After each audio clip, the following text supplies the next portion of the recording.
Mother, do not cry for me. All of this is exactly how it's supposed to be. I'm right here. Can you hear my voice? My life, my love, my Lord, my baby boy. As they nail me to this tree, just know the Father waits for me. God, how can this be your will, to have your son and my son killed? Whatever happens, whatever you see, whatever your eyes tell you has become of me. This is not, it's not the end. I am making all things new again.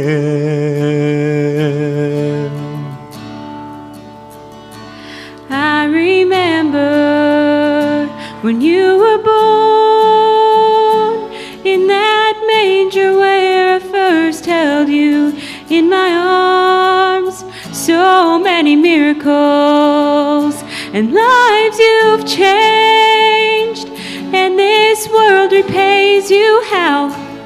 With all this pain. And as they nail me to this tree, just know the Father waits for me.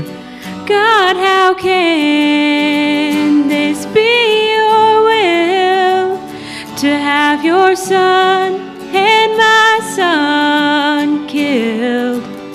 Whatever happens, whatever you see, don't want to see, whatever your eyes tell you has become of me. This is not, tell me it's not the end. I am making all things new again.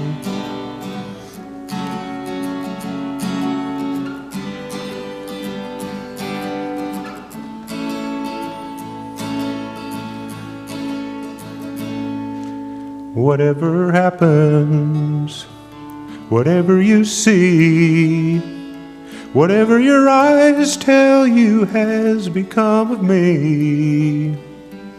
This is not, it's not the end.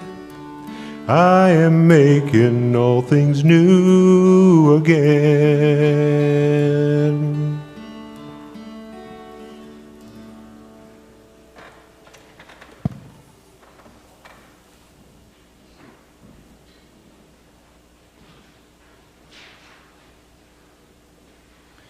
We have journeyed together through the 40 days of Lent. Our Lenten theme has been rooted and reaching, with a focus on the tree of life and exploring the ways that we are rooted and reaching in faith. As a part of our Lenten journey, every week we have brought a piece of our identity and faith in the form of a leaf to the tree of life. With the purple leaves, we brought to God on the tree of life the things that are life-giving, our hopes and our dreams, the things that we are looking forward to. With the pink leaves, we brought to God parts of our identity, our roots, the pieces of our life that give us strength and stability. With the dark purple leaves, we brought to God the ways that we are reaching and branching out. With orange leaves, we brought to God our falling leaves, the things that we need to let go of. This included pain, guilt, shame and regret, bitterness and sorrow. And with the green leaves, we came to God envisioning the possibility of new growth, new life, and new hope. The idea of turning over a new leaf and celebrating a new beginning. Last night we gathered for our Maundy Thursday worship service.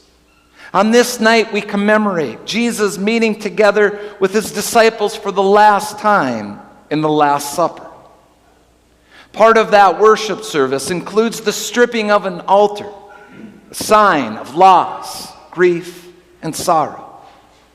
As a part of the ceremony of stripping the altar, we also strip the leaves from the tree of life, representing the stripping of the life of a guiltless man.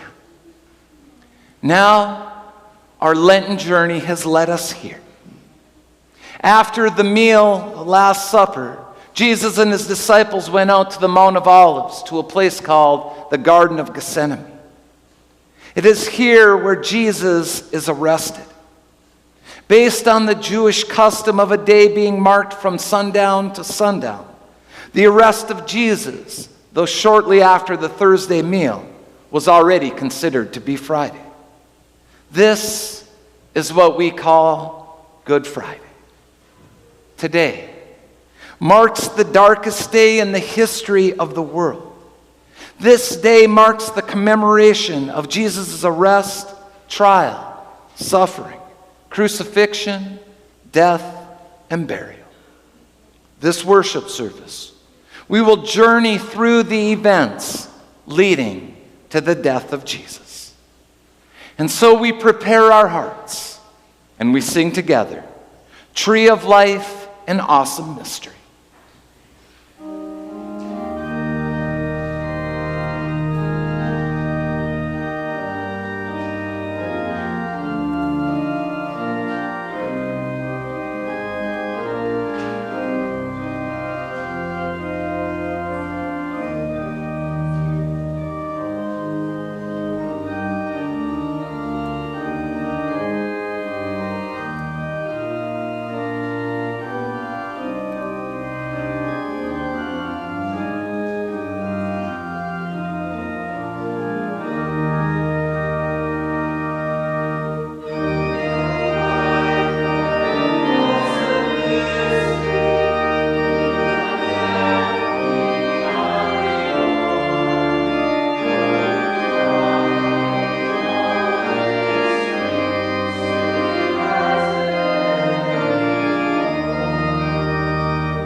After the meal, they sang a hymn, and they went to a place called Gethsemane. And Jesus said to his disciples, "Sit here while I pray." He took with him Peter and James and John and began to be distressed and agitated. And he said to them, "I am deeply grieved, even to death. Remain here and keep awake." And going a little farther, he threw himself on the ground and prayed that if it were possible, the hour might pass from him. He said, "Abba, Father, for you all things are possible. Remove this cup from me. Yet not what I want, but what you want." He came and found them sleeping, And he said to Peter, "Simon, are you asleep? Could you not keep awake 1 hour? Keep awake and pray that you may not come into the time of trial. The spirit indeed is willing, but the flesh is weak." And again he went away and prayed, saying the same words. And once more he came and found them sleeping, for their eyes were heavy and they did not know what to say to him.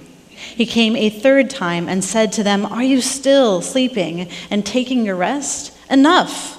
The hour has come. The Son of Man is betrayed into the hands of sinners. Get up, let us be going.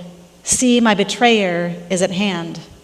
Immediately, while he was still speaking, Judas, one of the 12, arrived, and with him there was a crowd with swords and clubs, and the chief priests, the scribes, and the elders. Now the betrayer had given them a sign, saying, "The one I will kiss is the man. Arrest him and lead him away under guard." So, when he came, he went up to him at once and said, "Rabbi," and kissed him. Then they laid hands on him and arrested him.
Shadows of the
Not my will, but thine be done.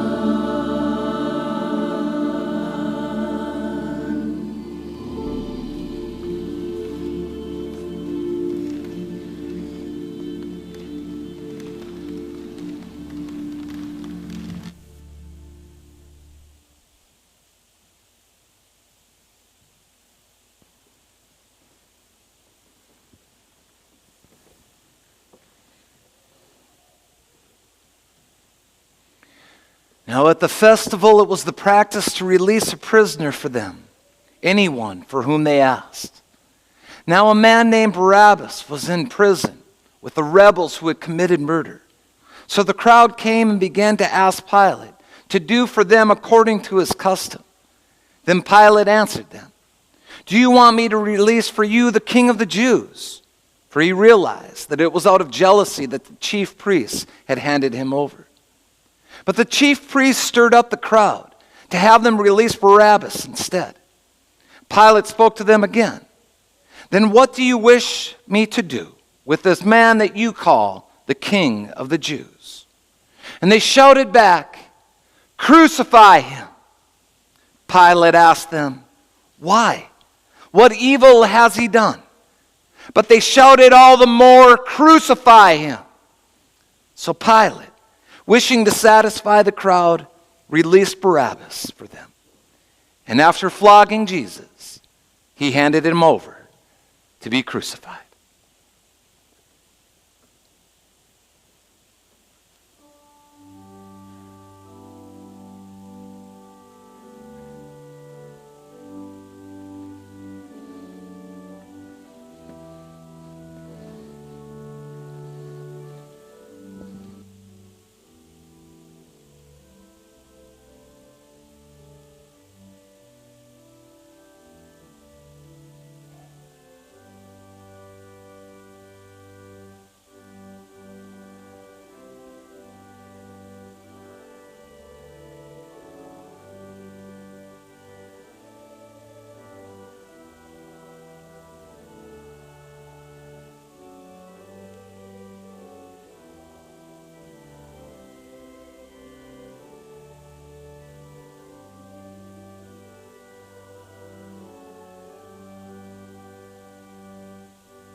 Then the soldiers led him into the courtyard of the palace, that is the governor's headquarters. And they called together the whole cohort, and they clothed him in a purple cloak, and after twisting some thorns into a crown, they put it on him. And they began saluting him, "Hail, King of the Jews!" They struck his head with a reed, spat on him, and knelt down in homage to him. After mocking him, they stripped him of the purple cloak and put his own clothes on him. Then they laid him out to crucify him. They compelled a passer-by who was coming in from the country to carry his cross. And they brought Jesus to the place called Golgotha, which means the place of the skull. And they offered him wine mixed with myrrh, but he did not take it. And they crucified him and divided his clothes among them, casting lots to decide what each should take.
It was 9 o'clock in the morning when they crucified him. The inscription of the charge against him read, "The King of the Jews." And with him they crucified 2 bandits, one at his right and one at his left.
When it was noon, darkness came over the whole land until 3 in the afternoon. At 3 o'clock, Jesus cried out with a loud voice, "Eloi, Eloi, lama sabachthani," which means, my God, why have you forsaken me?" Then Jesus gave a loud cry and breathed his last.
My God, why have you abandoned me? My God, I have cried so desperately, still there is no help for me.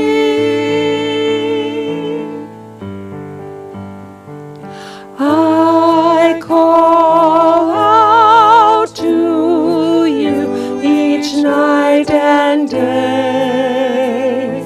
You don't answer.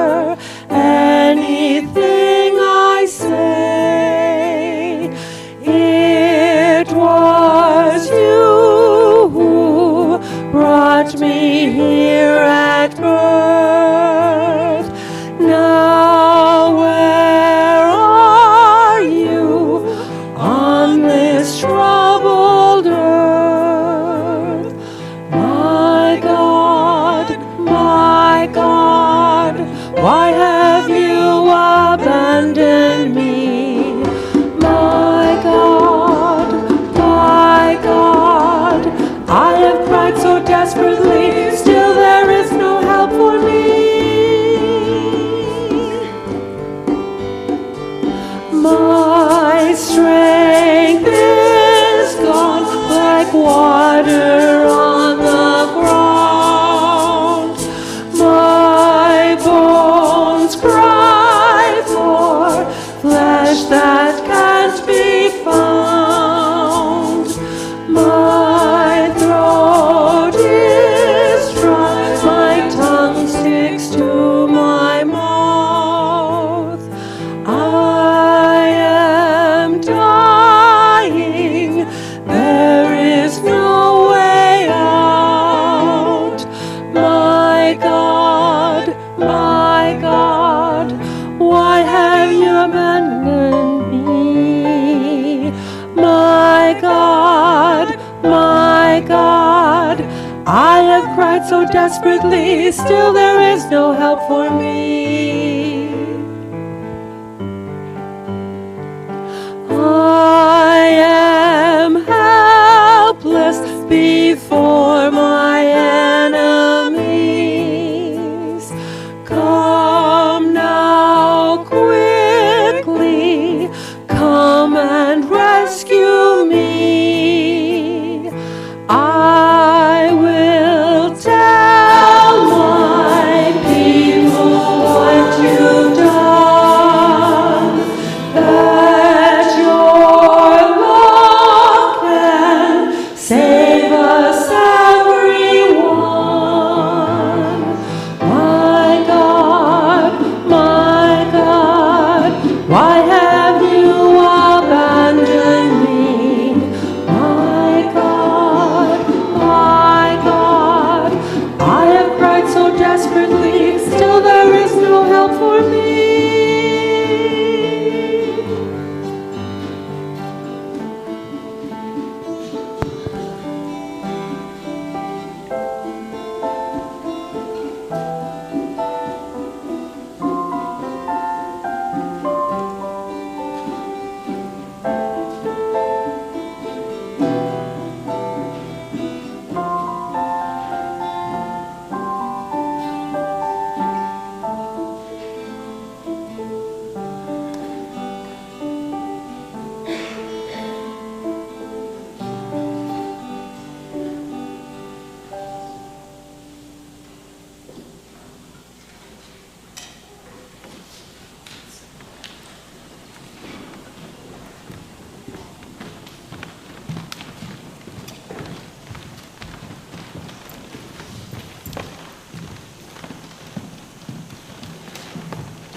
And the curtain of the temple was torn in two, from top to bottom.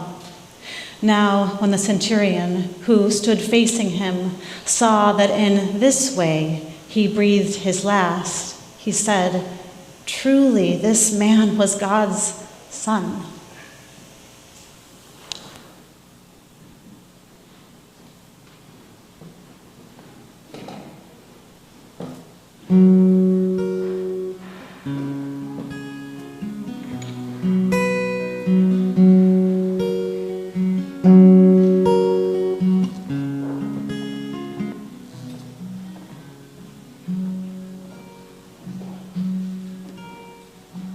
A shapeless piece of wood,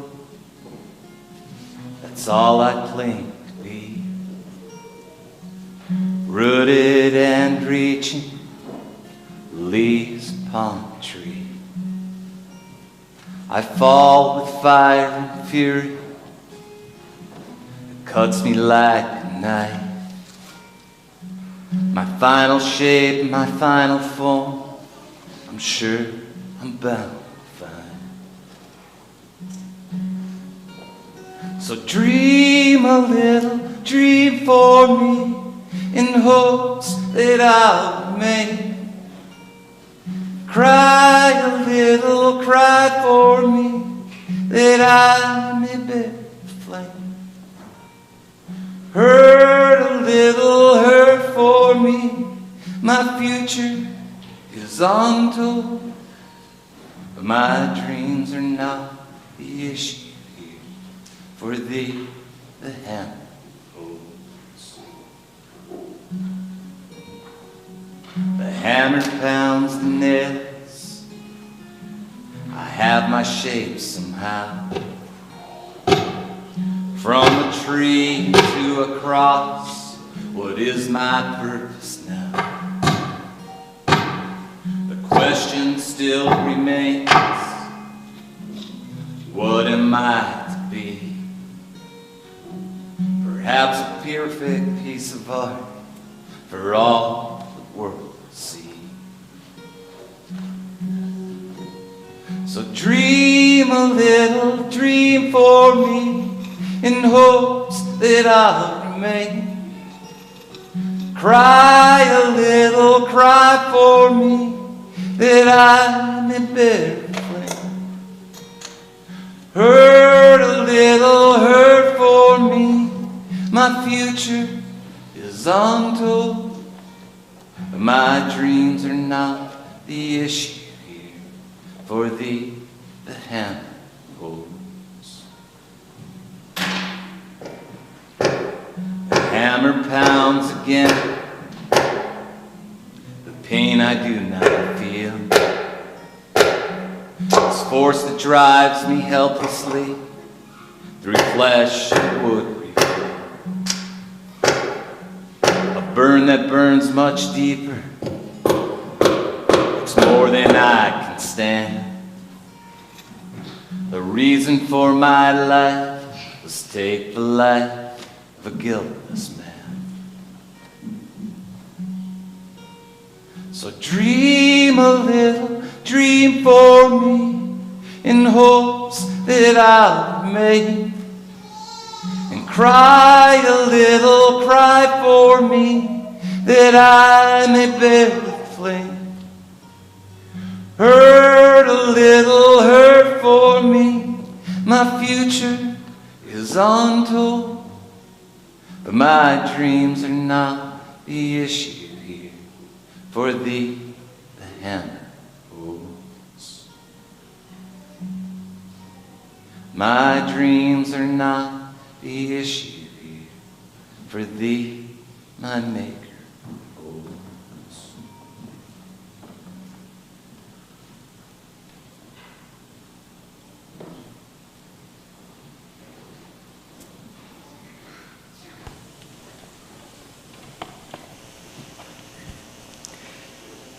Were you there when they crucified my Lord?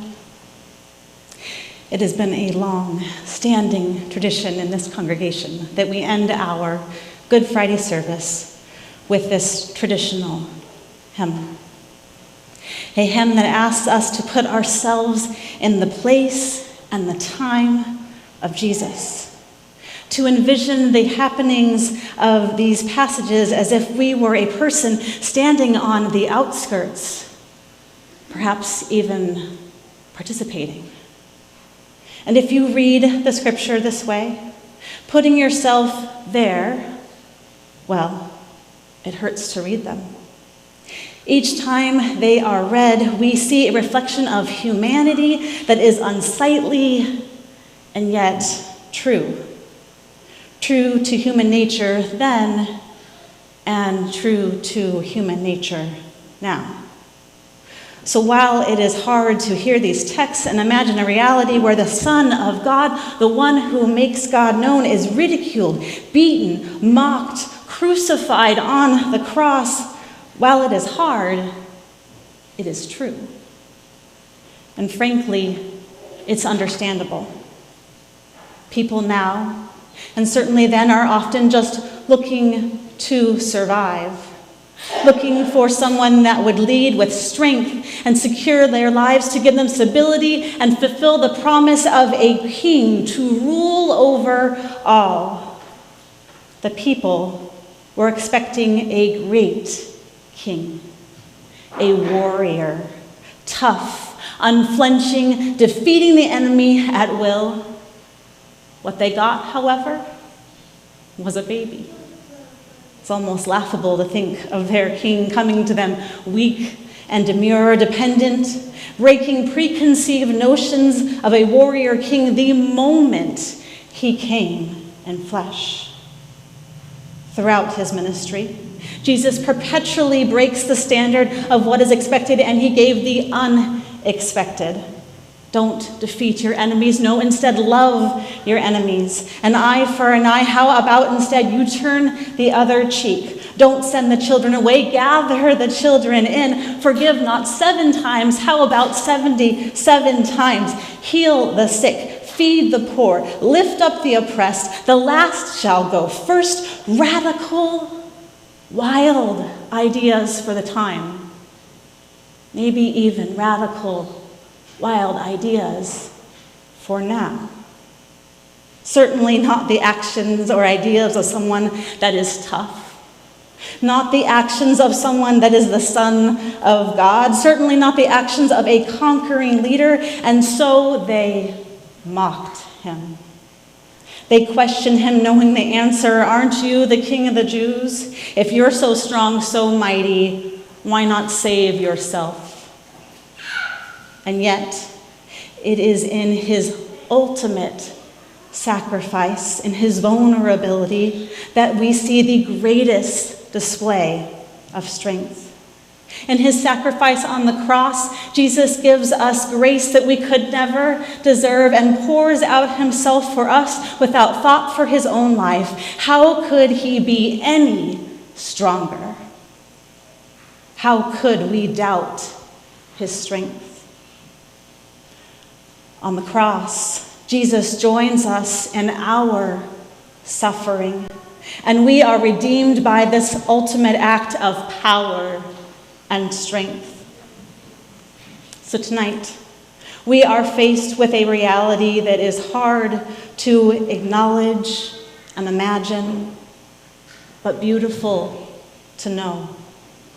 A reality that Jesus sacrificed himself on the cross for us. And though we sit in the tragedy of this great sacrifice tonight, we know the finality of death is not the end of the story.